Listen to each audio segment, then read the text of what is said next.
Bonjour à tous et bienvenue dans l'émission de l'eau dans le gaz. De l'eau dans le gaz, c'est quoi? C'est une émission qui est proposée par Écosciences Pays de la Loire, où l'on va à la rencontre de chercheurs et de chercheuses de la région pour mieux comprendre la recherche en train de se faire. Aujourd'hui, je suis avec Nicolas Moncheuil. Bonjour. Nicolas, vous êtes directeur de recherche CNRS au laboratoire de planétologie et de géosciences de l'université Le Mans Université, l'université d'Angers. Et vous travaillez notamment à l'étude des données rapportées par le rover martien Persévérance, et dont votre équipe a contribué à calibrer les instruments de mesure. Et aujourd'hui, donc, dans cette émission, on va s'intéresser notamment à pourquoi on s'intéresse à la planète rouge. C'est Et ça, on va parler de Mars, on va parler des rovers et puis des missions. Voilà la planète Mars. On peut voir la calotte polaire qu'on voit au nord, avec une petite tache blanche, et on peut voir la tache sombre qui est au milieu de la planète, là en l'occurrence Syrtis Major. Ces calottes polaires, on sait depuis plus d'une centaine d'années qu'il y a de la glace d'eau. Pas seulement, il y a aussi de la glace carbonique, la glace de CO2 en fait. Donc un peu comme l'Antarctique si vous voulez. On a au pôle martien cette calotte de glace d'eau qui montre que c'est une planète où l'eau a un rôle. Et rien que ça, ça a incité les premières sondes planétaires à se diriger vers Mars. C'est la planète la plus proche. On voit qu'il y a des calottes polaires, tout ça. Et donc cette atmosphère qu'on voit, on voit aussi des nuages un petit peu iridescents sur la gauche, un petit peu blanches vers l'équateur. Donc on a de l'atmosphère sur Mars, même si elle est plus ténue, à peu près 150 fois moins que sur Terre. Mais néanmoins, il y a des nuages, il y a de la glace d'eau qui se condense, qui fait du givre dans les hautes latitudes. Donc on a une dynamique de la surface qui est intéressante à suivre. Mars, c'est ça, c'est un désert poussé à l'extrême, c'est-à-dire que les températures le jour peuvent monter à 0 degré, mais à 4 heures, il fait déjà moins 40. Ah oui. Et puis dès qu'il fait nuit, il fait moins 70, moins 80. Et à droite, on voit une langue glaciaire, en forme de lobe, qui est tout à fait caractéristique de ce qu'on peut voir dans ces latitudes-là. Et là, on sait avec des radars, d'ailleurs, orbitaux, on sait qu'à l'intérieur, on a de la glace d'eau. On sait qu'on a 80% de glace d'eau à l'intérieur, mais à quelques mètres de profondeur, donc elle n'émerge pas à la surface. Voilà, sur la partie gauche, vous avez une image, vous avez des cratères d'impact, c'est des petits ronds. Les cratères, quand on compte leur distribution, on peut donner un âge. Donc sur Mars, on a plus de la moitié des terrains qui ont plus de 3 milliards d'années. Et dans ces terrains, on voit ce genre de figures morphologiques. Et vous avez des petites vallées qui se rejoignent. Ces petites vallées qui se rejoignent, c'est un réseau hydrographique. Sauf qu'il n'y a plus d'eau actuellement, bien sûr. Tout ça est recouvert de poussière, les vallées sont remplies de sable, mais on a encore ce réseau visible. Là, ça nous montre qu'il y a eu de l'eau liquide. C'est plus juste de la glace des glaciers, c'est vraiment de l'eau liquide. Et donc ça couvre une partie de la surface des terrains anciens. Combien de temps? On ne sait pas. Sous quel format? C'est-à-dire, est-ce que c'est de la neige qui a fondu? Est-ce que c'était vraiment des pluies intenses? On ne sait pas non plus. C'est des questions qui sont en cours d'étude. Ce n'est pas forcément évident à répondre parce que, une fois que l'eau s'est écoulée, on n'a plus forcément les traces de tous les phénomènes. Donc l'un dans l'autre, il y a eu de l'eau à la surface, ça s'est écoulé, elle a formé des dépôts. C'est que Mars n'était pas forcément très différent de la Terre. Voilà la raison pour laquelle Mars nous intéresse, c'est qu'il y a 3,5-4 milliards d'années, voilà à quoi ça pouvait ressembler. Mais on ne sait pas si c'est un océan, on suppose qu'il y a eu un océan, et on sait qu'il y a eu des lacs, parce que ça, on en a des preuves. Des preuves comme, je vous ai montré rapidement, des beaux deltas. Vous voyez sur l'image de gauche, on a un delta à la surface de Mars, qui fait quelques kilomètres. Sur l'image de droite, on a un autre delta. Et ça, c'est tout à fait typique de delta, c'est-à-dire que ce n'est pas un sédiment sec qui va permettre de faire ce genre de morphologie. Ce n'est pas non plus une rivière sans lac, c'est une rivière où on a besoin d'un lac pour faire ce type de morphologie. Donc on sait qu'il y a eu des lacs, on sait qu'il y a de l'eau liquide, et donc maintenant la question de savoir comment était Mars il y a 3,5 milliards d'années, est-ce qu'il y avait des océans, beaucoup d'eau, très longtemps. On sait qu'à l'époque sur Terre, on en était à des bactéries, et on restait sous forme de bactéries, parce que l'évolution martienne, avec de l'eau liquide, elle s'est arrêtée à peu près 3 milliards d'années. Donc on imagine que si la vie a démarré comme sur Terre, avec des bactéries, elle est restée sous forme de bactéries, elle n'est jamais allée plus loin. Donc c'est ça, c'est qu'elle n'a Donc, pas elle n'a évolué pas pu évoluer comme sur Terre, D'accord. parce que Mars était un peu mis au congélateur, si on veut. Par contre, comme c'est mis au congélateur, quelque part, pour la préservation, c'est plutôt bien. D'accord. Donc on va chercher des traces préservées dans les sédiments très anciens. Sur Mars, on espère pouvoir exhumer des traces de fossiles de bactéries qui ont 3,5 milliards d'années. Voilà, ça c'est un peu le Graal, c'est-à-dire que c'est un peu ce que cherchent les géologues en allant là-bas. Et moi, mon rôle, c'est plutôt de comprendre l'environnement, c'est-à-dire l'environnement lacustre, combien de temps il a duré, quel était le climat. Voilà, ça c'est un petit peu notre rôle de géologue. Là, ça permet de comprendre la Terre parce que on ne sait pas comment la vie s'est formée sur Terre.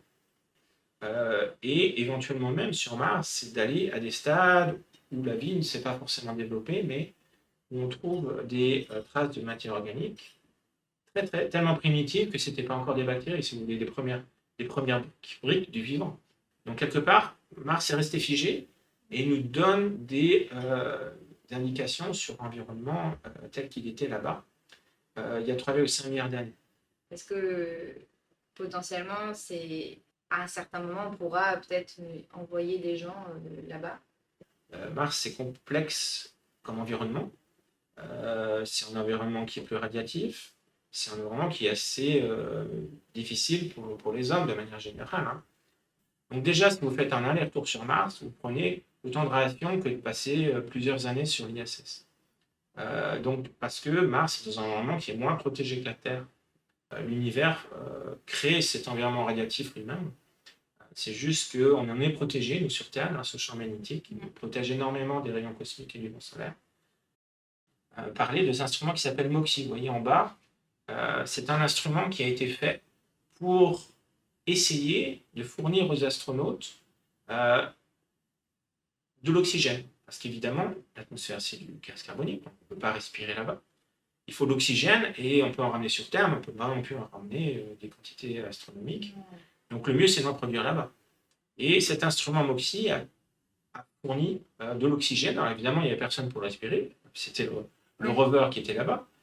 Mais il a fourni l'oxygène pour faire survivre un astronaute quelques minutes. C'est pas impressionnant.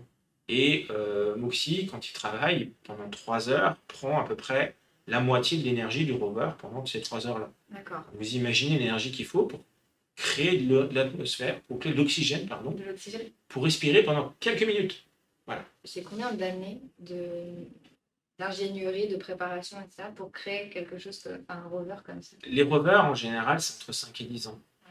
Voilà. Perseverance a pris 5 ans, mais parce qu'il s'est basé sur Curiosity, qu'on voit là en blanc. C'est le gros appareil blanc. C'est une réplique de Curiosity à l'échelle, qui fait suite déjà à 2 générations de rovers. Le premier était Pathfinder, un tout petit à droite, hein, il ne tient pas sur la table. Ah oui. Et lui, il avait juste 2 instruments, une caméra, une analyse de la chimie, mais au moins il a démontré que c'était possible, même avec ces tout petits trous.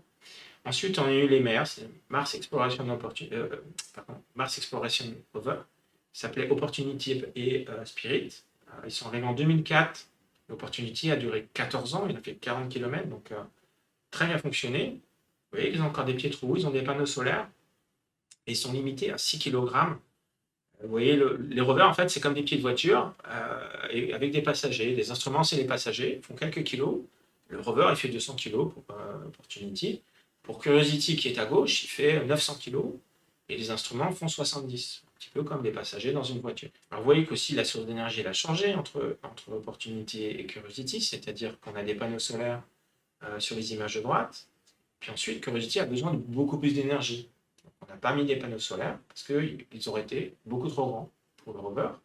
On a une source au plutonium, c'est un petit peu une source radioactive qui va alimenter en énergie le rover de manière beaucoup plus efficace. En fait, en France, on travaille sur l'instrument ChemCam. ChemCam, en fait, il est dans le haut du Mars, une petite boîte blanche qu'on voit en haut avec une caméra.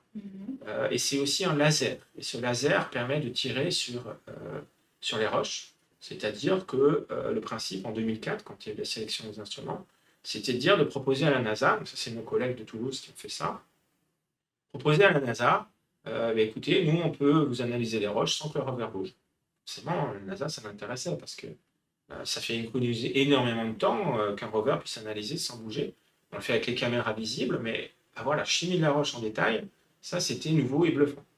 Et on a fait plus de 900 000 tirs laser depuis.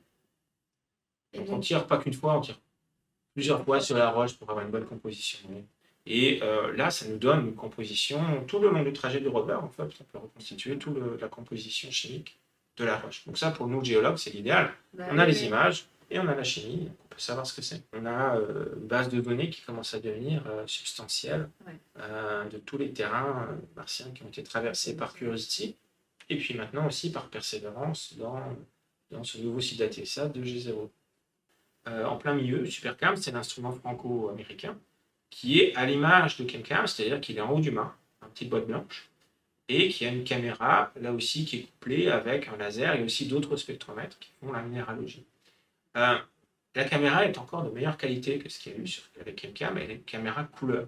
Ça, c'est les images de panoramique de Curiosity, donc c'est un assemblage d'images. Il y a toujours une mosaïque de quelques dizaines d'images. Oui.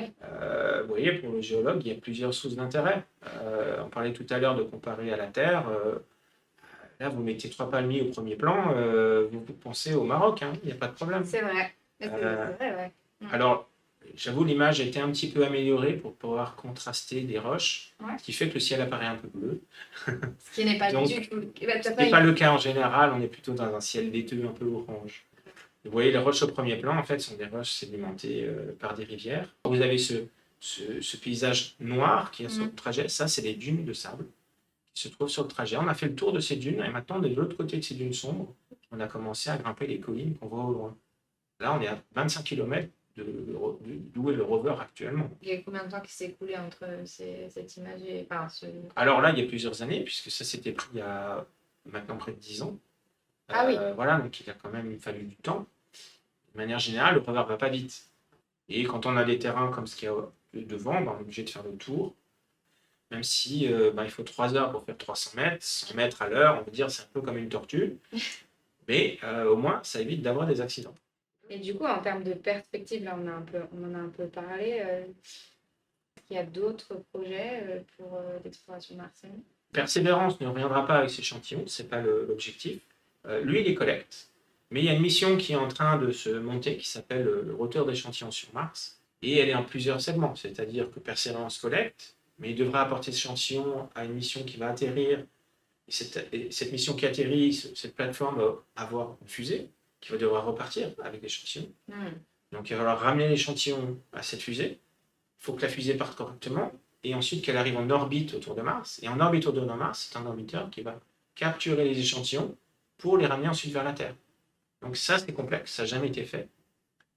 Alors pour l'exploration martienne, on a à peu près un tournant là, avec ces retours d'échantillons, c'est-à-dire que c'est quand même l'objectif numéro 1 des missions des prochaines années pour la planète Mars. Après, il y a des petites missions qui veulent se faire. Vous avez entendu parler d'Ingenuity, le petit hélicoptère de Persévérance, qui s'est crashé il n'y a pas longtemps. Donc après 72 vols, c'était assez extraordinaire, parce qu'il devait en faire 5. En fait, la NASA est intéressée par faire des plus gros hélicoptères, des drones, en fait, avec des instruments, pas juste une caméra, mais des instruments pour aller analyser des endroits de Mars qui ne seraient pas accessibles à un rover, par exemple. Ça, c'est le genre de petites missions qui sont très utiles ponctuellement pour résoudre tel ou tel problème scientifique. Donc ça, puis en plus, c'est une technologie nouvelle, donc ça, c'est intéressant. Nouvelle pour les planètes, on fait ça sur Terre, mais sur les planètes, c'est nouveau. Donc ça, c'est par exemple une petite mission qui peut se faire alors que la grosse mission sera les retours d'échantillons.